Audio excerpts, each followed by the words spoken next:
as we should design it, but we're going to, in the middle of votes. I feel like the very famous or infamous man said, let's just do it. At some point in time, you've waited way too long. There's a natural evolutionary flow in this country of greater equality and fairness. It is the premise of our country. It is unfortunately taking much longer, but I'm reminded that what Lincoln was really saying at Gettysburg was, did we really mean it when we said that everyone was created equal?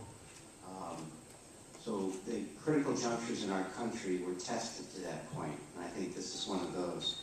One of the last great ones was when President Truman integrated the troops. He did it after coming home, reading a newspaper article about an African-American member who in uniform was lynched.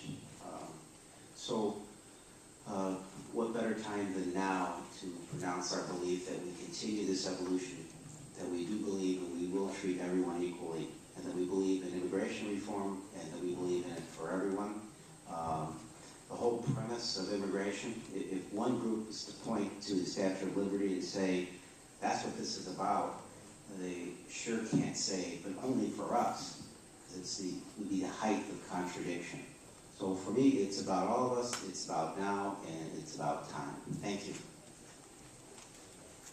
Thank you.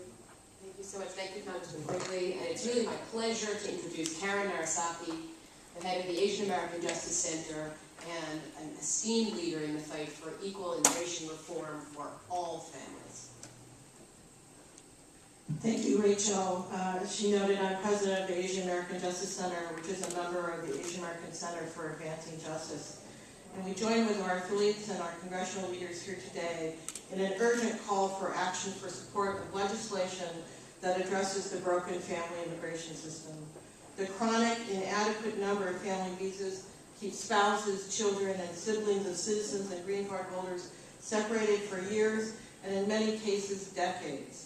And there is one group that is shut out from the family immigration system entirely: same-sex permanent partners and their children currently have no standing in U.S. immigration law, meaning that thousands of binational families are forced to separate, live in constant fear of separation, or uproot their lives in America and move overseas.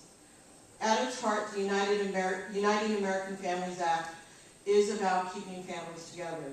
That's why Representative Honda included it in his Reuniting Families Act, a bill that seeks to broadly resolve the injustices and inefficiencies plaguing the family immigration system.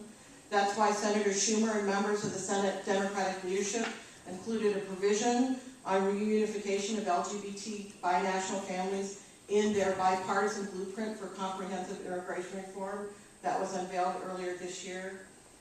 Every day that Congress delays in passing legislation addressing the plight of families, U.S. citizens and green card holders are put in the untenable position of separation, or leaving the country they love, or having their loved ones become illegal immigrants.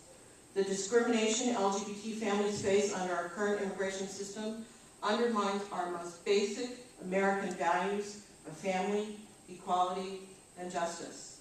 And while there's much division over the actions taken by Arizona, there is broad agreement that the federal government needs to fix the immigration system. It's urgent that Congress pass comprehensive immigration reform that provides fair, humane, and practical solutions for the reunification of all of America's families. Thank you.